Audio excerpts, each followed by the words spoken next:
एक बार मैं विकास आपके साथ दोबारा हाजिर हूँ 9वें चैप्टर को लेकर। 3 पार्ट आप पढ़ चुके हो हमारे साथ। आज हम 4th पार्ट लेकर आए हैं और कोशिश करेंगे कि आज इसको पूरा क्लियर करें। हमने लास्ट जो प्रीवियस हमारी वीडियो गई है उसमें हमने वैश्वीकरण के कारण और वैश्वीकरण की कुछ विशेषताएं पढ़ी है। आज हम वैश्वीकरण के प्रभावों को देखते हैं कि वैश्वीकरण के राजनीतिक, वैश्वीकरण के आर्थिक और वैश्वीकरण के सांस्कृतिक प्रभाव क्या होते हैं। तो स्मरणीय बिंदु जैसे पहले ही हमने लिखा था, स्मरणीय बिंदु के तहत मैंने इसको 3 भागों में बांट दिया है। ये आपको इधर दिख रहा है, ये राजनीतिक प्रभाव है। ये जो नीचे आपको दिख रहा है ये आर्थिक प्रभाव है और ये मेरे राइट हैंड साइड पे जो है वैश्वीकरण के सांस्कृतिक प्रभाव है। तो पहले हम पढ़ेंगे वैश्वीकरण के राजनीतिक प्रभाव कि वैश्वीकरण के राजनीतिक प्रभाव क्या है। आपको पता है कि प्रभाव 2 भागों में बटे होते हैं, एक सकारात्मक और एक नकारात्मक। अगर हम सकारात्मक की बात करें तो पहला, सूचना तकनीक की उन्नति से राज्य की कार्य क्षमता बढ़ी है। जब राजनीतिक वैश्वीकरण हुआ तो एक देश दूसरे देश के साथ क्या कर पा रहा है, कम्युनिकेट कर पा रहा है। जब कम्युनिकेट हो रहा है, एक दूसरे से संचार ज्यादा हो रहा है, तो इससे क्या हो रहा है, देशों की कार्य क्षमता क्या हो रही है, बढ़ती चली जा रही है। फिर आंतरिक प्रशासन प्रभावशाली हो गया है। जब एक देश दूसरे देशों के साथ संबंध बना रहा है, वैश्वीकरण कर रहा है, तो क्या हो रहा है, एक देश को दूसरे देश की नीति को समझने का मौका मिल रहा है और उससे क्या हो रहा है कि हम अपनी आंतरिक प्रशासन को और भी अच्छा कर पा रहे हैं किसी दूसरे देश की नीति को समझकर। फिर तीसरा पॉइंट है आपस में आतंकवाद पर अंकुश। मतलब राजनीतिक वैश्वीकरण से एक फायदा तो यह हुआ है कि विश्व के अधिकतर देश इस बात को मानने के लिए तैयार हो गए हैं कि अब सभी को मिलकर हिंसा, युद्ध जैसी जितनी भी क्रियाएं हैं या फिर आतंकवादी जो क्रियाएं हैं उसको रोकने के लिए एक साथ आना ही चाहिए।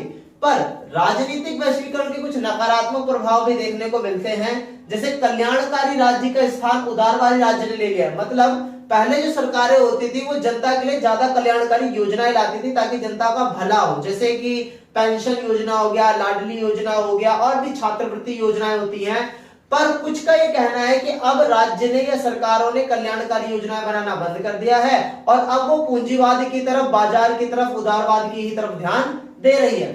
दूसरा कहते हैं अहस्तक्षेप की नीति से राज्य के कार्य क्षेत्र में कमी आई है। देखो वैश्वीकरण के कारण क्या हुआ है, जो बड़ी बड़ी मल्टीनेशनल कंपनीज है, बड़े बड़े जो उद्योगपति हैं, उनके ऊपर सरकार ज्यादा कोई कानूनी कार्रवाई नहीं कर पाती। इस कारण क्या हो रहा है कि राज्य की जो प्रकृति है, राज्य की जो स्थिति है वो क्या होती चली, कमजोर होती चली जा रही है और उद्योगपतियों की जो प्रकृति है या अमीरों की जो प्रकृति है वो मजबूत होती चली जा रही है। तीसरा है बहुराष्ट्रीय निगमों के कारण राज्य की विदेशी नीति प्रभावित हुई है। ऑब्वियस सी बात है, जब देश के अंदर बहुत सारी मल्टीनेशनल कंपनीज आ गई हैं, तो जब मल्टीनेशनल कंपनी किसी देश में आ गई है तो उस देश की राजनीति भी प्रभावित होगी, उस देश की विदेश नीति भी प्रभावित होगी। मींस कैसे, मान लो कि एप्पल की कंपनी हमारे देश में कम से कम हर राज्य में एक बहुत बड़ा प्लांट लगाती है और मान लो कि 2-3 महीने के बाद कुछ ऐसा हो कि सरकारें ये कहने लग जाए एप्पल की कंपनी के ऊपर 50% टैक्स लगेगा, तो एप्पल कंपनी के ऑनर्स या फिर उनके जो मैनेजर्स हैं वो ये कहें कि नहीं नहीं हम इतना टैक्स नहीं देंगे, हम तो जा रहे। तो सरकार क्या करेगी भाई, रोकेगी ना इसी कंपनी को कि इतनी बड़ी कंपनी हमारे देश में रहेगी तो हमें फायदा होगा, रोजगार आएगा, काफी सारी चीजें बढ़ेगी। बस सरकार क्या करेगी, फिर एक विदेशी कंपनी की वजह से अपनी नीति बदल लेगी, अपनी विदेश नीति बदल लेगी, अपनी कार्य नीति बदल लेगी। तो ऐसा ही कुछ होता चला जा रहा है कि जैसे जैसे वैश्वीकरण बढ़ता जा रहा है तो सरकार अपनी विदेशी जो नीतियां हैं वो उद्योगपतियों को देखते हुए रखने का या बनाने का प्रयास कर रही है। 4th पॉइंट है बहुराष्ट्रीय निगमों के कारण राज्य की सीमाओं पर नियंत्रण हुआ। ऑब्वियस सी बात है, राज्य पहले खुले तौर पर, राज्य मतलब सरकार है, सरकारें पहले खुले तौर पर कार्य कर पाती थी, बट अब बहुराष्ट्रीय निगम इतने सारे हो गए देश के अंदर कि सरकार अगर कोई कार्यक्रम बनाती है तो वो सबसे पहले बहुराष्ट्रीय नियमों से या फिर बहुराष्ट्रीय निगमों से, एमएनसी से, बड़ी बड़ी कंपनियों से सलाह लेने की कोशिश करती है और ये देखने की कोशिश करती है कि हमारा कोई नियम इन बड़ी कंपनियों को प्रभावित तो नहीं करेगा, क्योंकि अगर उनको प्रभावित करेगा तो देश का रोजगार, उत्पादन, व्यवसाय, अर्थव्यवस्था काफी हद तक प्रभावित होगी।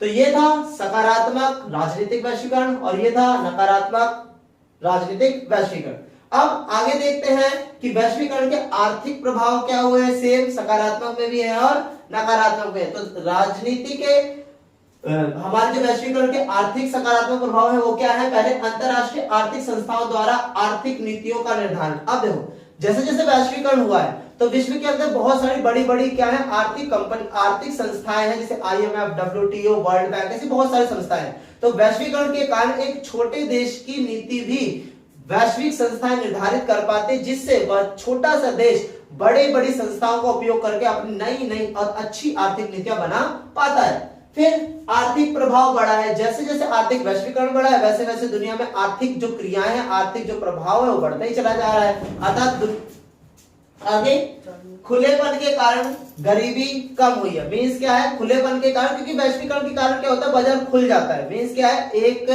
देश दूसरे देश के साथ खुले तौर पे व्यापार करता है, खुले तौर पे बाजार स्थापित करता है, एग्रीमेंट्स करता है, एक देश की कंपनियां दूसरे देश की कंपनियों में जाती हैं। तो इससे होता क्या है कि वैश्वीकरण के कारण आर्थिक दुनिया क्या हो गई है, खुलती चली जा रही है। एक देश की वस्तु दूसरे देश की वस्तु में देश में जा रही है, एक देश की सेवाएं दूसरे देश की पास जा रही है। तो इससे क्या हो रहा है, देश जो पहले सीमाओं में बंद हुआ करते थे, एक देश दूसरे देश के साथ जुड़ नहीं पाता था, इन आर्थिक क्रियाओं की वजह से ही एक देश दूसरे देश के साथ बड़े ही आसानी से जुड़ता जा रहा है। फिर चौथा है समान व्यापारिक तथा श्रम नियमों से संतुलित आर्थिक विकास। अर्थात वैश्वीकरण के कारण ये कोशिश की जाती है कि जो व्यापार है वो समान हो सभी का, और कोशिश की जाए कि इन व्यापार के कारण जो श्रमिक हैं उनका विकास होना चाहिए, मजदूरों का विकास होना चाहिए, उनको रोजगार मिलना चाहिए, उनकी आय बढ़नी चाहिए। तो आर्थिक वैश्वीकरण के कारण काफी सारी चीजें अच्छी हमें दिखाई दी, बट हर चीज के दो पहलू होते हैं। तो इस आर्थिक वैश्वीकरण का भी हम नकारात्मक पहलू भी देखते हैं कि इसका नकारात्मक पहलू क्या है। तो देखो, पूंजीवाद व्यवस्था से अमीरों की संख्या कम और गरीबों की संख्या अधिक हुई है। मतलब देखो, पूंजीवादी व्यवस्था के जरिए अमीरों को अमीर बनने का मौका मिला है, परंतु उनकी संख्या मात्र इतने सी है। और इसी वैश्वीकरण के कारण बहुत सारे लोग जो कल गरीब थे और वो और भी ज्यादा गरीब हो गए और उनकी संख्या इतनी बड़ी हो गई है। तो मीन से निकल कर आता है कि पूंजीवाद के जरिए या वैश्वीकरण के जरिए आर्थिक जगत में सिर्फ पूंजीवाद का फायदा होता है, कभी भी गरीबों का फायदा नहीं होता है। दूसरा, सरकार ने गरीब व वंचित वर्गों के कल्याण कार्य व सुरक्षा कार्य कम कर दिए। मतलब सरकारें अब बड़ी बड़ी कंपनियों की नीतियों की तरफ ज्यादा ध्यान दे रही है, गरीब या असहाय या पिछड़े लोगों की तरफ बहुत ही कम ध्यान दे रही है। फिर आर्थिक संस्थाओं ने गरीब देशों के हितों की अनदेखी की। आर्थिक संस्था जैसे IMF, WTO और बड़ी बड़ी जो संस्थाएं हैं, इन सारी संस्थाओं ने बड़े बड़े देश, विकसित देशों के तो बहुत अच्छी अच्छी नीतियां बना दी, पर गरीब देशों की तरफ कोई भी ध्यान ही नहीं दिया जा रहा, उनकी तरफ अनदेखी करी जा रही है। फिर फोर्थ है, बहुराष्ट्रीय कंपनियों से कुटीर उद्योगों को नुकसान तथा बेरोजगारी बढ़ी है। देखो, बड़ी बड़ी अगर कंपनियां आएंगी तो ऑब्वियस सी बात है, बड़ी बड़ी कंपनियों के पास पैसा होता है, टेक्नोलॉजी होती है, वो बहुत उन्नत इस किस्म की चीजें बनाती है, सस्ती बनाती है, और उस वजह से वो बहुत सस्ती भी हो जाती है, अट्रैक्टिव भी हो जाती है।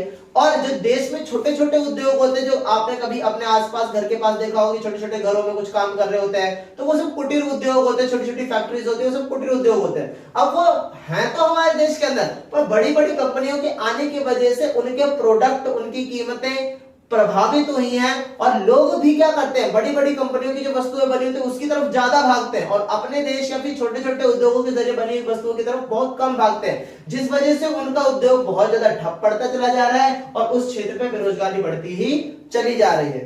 तो हमने सकारात्मक प्रभाव भी देखा और पूंजी आर्थिक नकारात्मक प्रभाव भी देखा कि वैश्वीकरण का नकारात्मक प्रभाव क्या निकलता है आर्थिक स्थितियों पर। अब वैश्वीकरण का प्रभाव सांस्कृतिक तौर पर देखते हैं कि वैश्वीकरण का सांस्कृतिक प्रभाव क्या होता है। देखो, सांस्कृतिक समरूपता द्वारा विश्व में पश्चिमी संस्कृतियों को बढ़ावा।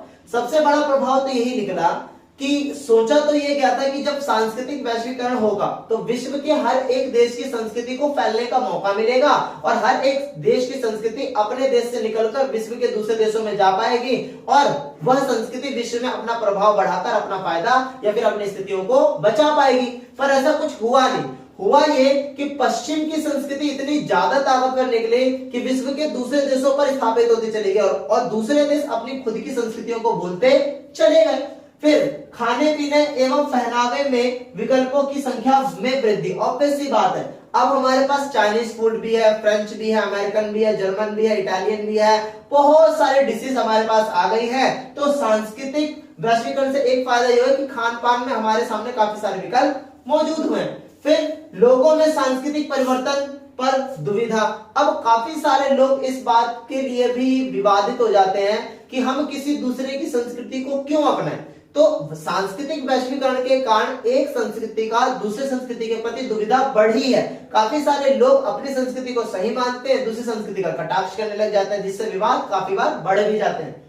फिर सांस्कृतिक संस्कृतियों की मौलिकता पर बुरा असर। देखो संस्कृतियों की मौलिकता अर्थ क्या है कि जैसे जैसे वैश्वीकरण बढ़ा है तो अब मनुष्य क्या कर रहा है, अपनी खुद की संस्कृतियों में विश्वास न रख के दूसरी संस्कृतियों की तरफ जा रहा है और अपनी खुद की संस्कृतियों के अंदर क्या कर रहा है, गलतियों को खोज रहा है। क्योंकि दूसरी संस्कृति के लोग क्या करते हैं, आपकी संस्कृति के अंदर गलतियां बताने की कोशिश करते हैं। तो इससे क्या हुआ कि विश्व के हर एक देशों की संस्कृतियों में, हर एक समाज की संस्कृतियों में धीरे धीरे मौलिकता मतलब उनका आधार क्या होता चला जा रहा है, कमजोर होता चला जा रहा है। क्योंकि विश्व की अधिकतर संस्कृतियां अपनी संस्कृतियों को बढ़ावा दे रही है और दूसरी संस्कृतियों को बुरा मान रही है।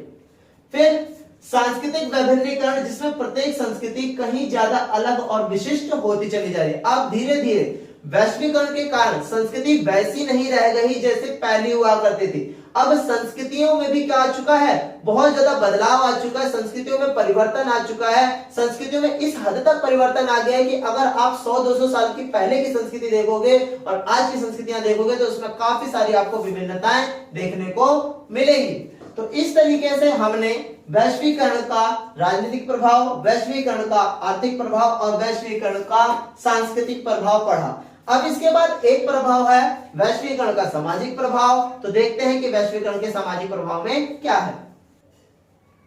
अभी हमने वैश्वीकरण का आर्थिक, वैश्वीकरण का राजनीतिक, वैश्वीकरण का सांस्कृतिक प्रभाव पढ़ा है। अब हमें वैश्वीकरण का सामाजिक प्रभाव पढ़ना है और वैश्वीकरण का प्रतिरोध क्यों किया जाता है वो देखते हैं। तो देखते हैं कि सकारात्मक प्रभाव क्या है वैश्वीकरण के समाज पर और नकारात्मक प्रभाव क्या है वैश्वीकरण के समाज पर।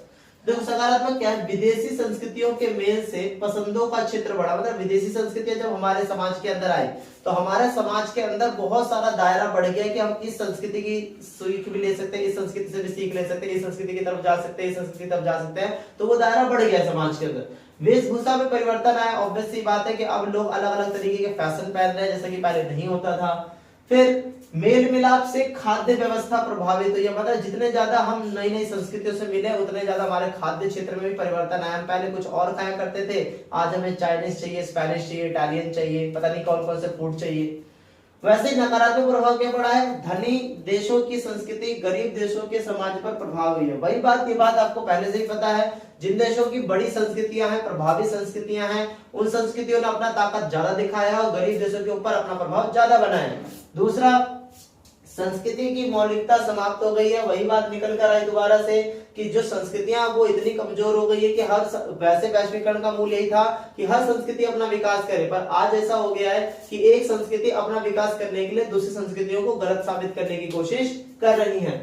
विकासशील देशों की संस्कृतियों का पश्चिमीकरण, जो विकासशील देश है, अल्प विकसित देश हैं, उन देशों पे पश्चिमीकरण की जो संस्कृति है वो बहुत तेज गति से फैल रही है, जिस कारण क्या होता चला जा रहा है, पश्चिमीकरण बढ़ता चला जा रहा है और विश्व के दूसरे देशों की संस्कृति कमजोर पड़ती चली जा रही है। और फिर युवा पीढ़ी में तनाव। इस वैश्वीकरण के कारण आज की जो युवा पीढ़ी है उसके सामने बहुत सारी चीजें आ गई है। अब युवा पीढ़ी कोई सीधी दिशा निर्धारित नहीं कर पाता और युवा पीढ़ी के आगे बहुत सारे विकल्प मौजूद होने की वजह से उसे ये नहीं समझ में आती नहीं आ रहा है कि वो क्या करे और क्या ना करे, उसका मतलब डिजायर क्या है, उसे आगे क्या करना चाहिए, उसे लक्ष्य क्या है। ठीक है, ये सब चीजें उसे डिसाइड नहीं कर पाता क्योंकि बहुत सारी चीजें हो गई आज के समय में। इसीलिए युवा पीढ़ी इन सारी चीजों को देखकर क्या हो जाती है, काफी बार तनाव में और विवादों हो, जब काफी चीजों को सोचने में विवश हो जाती है। फिर वैश्वीकरण का विरोध किन ने किया, मतलब वैश्वीकरण का हम नकारात्मक प्रभाव देख रहे हैं तो वैश्वीकरण का नकारात्मक प्रभाव बोलते कौन है कि वैश्वीकरण गलत है। देखो वामपंथी विचारधारा के अनुसार सबसे बड़े तो विरोधी वैश्वीकरण के वामपंथी मूल है। ठीक है, ये बात समझ, क्योंकि वो समाजवादी सोच के होते हैं और वैश्वीकरण मूलतः पूंजीवाद की तरफ ज्यादा बढ़ावा देता है। तो वामपंथी विचार के अनुसार वैश्वीकरण धनी वर्ग को बढ़ावा देकर धनी तथा गरीब के अंतर को बनाया। मतलब देखो वैश्वीकरण के कारण अमीर बढ़ते चले जा रहे हैं और गरीबों की संख्या, अमीर और अमीर होता चला जा रहा है और गरीब और गरीब होता चला जा रहा है। तो इनके बीच का जो अंतर है वो बहुत ज्यादा बढ़ता चला जा रहा है। वैश्वीकरण के प्रतिरोध में वामपंथी लोग ऐसा मानते हैं। दक्षिणपंथी विचारक संस्कृतियों की मौलिकता, समाज तथा घरेलू उद्योगों पर हुए बुरे प्रभाव का कारण वैश्वीकरण को विरोध करते हैं। देखो, दक्षिणपंथी भी काफी हद तक पूंजीवाद के समर्थक तो होते हैं, परंतु वो पूर्ण तरीके से पूंजीवाद को वैश्वीकरण के साथ जोड़कर नहीं देखते, क्योंकि वैश्वीकरण के कारण क्या हो रहा है, अब विभिन्न विभिन्न संस्कृतियों की मौलिकता खत्म होती है, मतलब संस्कृतियों के आदर करने के तरीके, संस्कृतियों को समझने के तरीके बदल गए हैं और अब हर संस्कृति अपने आप को बड़ा दिखाती है और दूसरे को छोटा दिखाती है, ऐसी स्थिति आ गई है। और साथ ही साथ घरेलू जो उद्योग है वो कमजोर होते चले जा रहे हैं और विश्व के दूसरे देशों की कंपनी आके हमारे देश के उद्योगों को कमजोर करती चली जा रही है, जिसका दक्षिणपंथी लोग विरोध करते हैं।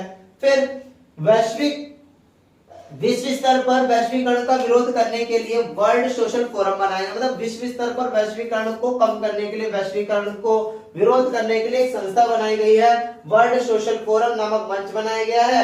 और इस मंच की पहली बैठक 2001 में पोर्ट अल गोरे में हुई थी। ध्यान रखना, काफी बार पूछा जा सकता है आपसे कि वैश्वीकरण का विरोध करने के लिए वर्ल्ड स्तर पर कौन सी संस्था है, तो वर्ल्ड सोशल फोरम WSC, और इसकी पहली बैठक कब हुई थी, 2001 में पोर्ट अल गोरे में। तो आई होप आज का जो टॉपिक था वो प्रभावों पे था कि वैश्वीकरण के अलग अलग प्रभाव क्या होते हैं, सकारात्मक प्रभाव क्या होते हैं, नकारात्मक प्रभाव क्या होते हैं, आपको बहुत अच्छे समझ में भी आया होगा। अब इसके बाद हम आपसे मिलेंगे नेक्स्ट वीडियो में, जिसपे हम भारत के साथ वैश्वीकरण की स्थितियों में क्या हुआ, भारत ने क्या किया, देखेंगे नेक्स्ट वीडियो में। तो मिलते हैं अगली वीडियो में, टाटा बाय बाय। और एक बात याद रखना, हमारे फेसबुक हैंडल से और इंस्टा हैंडल से जरूर जुड़े रहो। अगर आपको कोई क्वेरी है, कोई समस्या है, कोई कंप्लेन है, तो आप वहां जाके जरूर बताओ। तो मिलते हैं नेक्स्ट वीडियो में। क्रैकफैक्ट Z सर्च किया गया।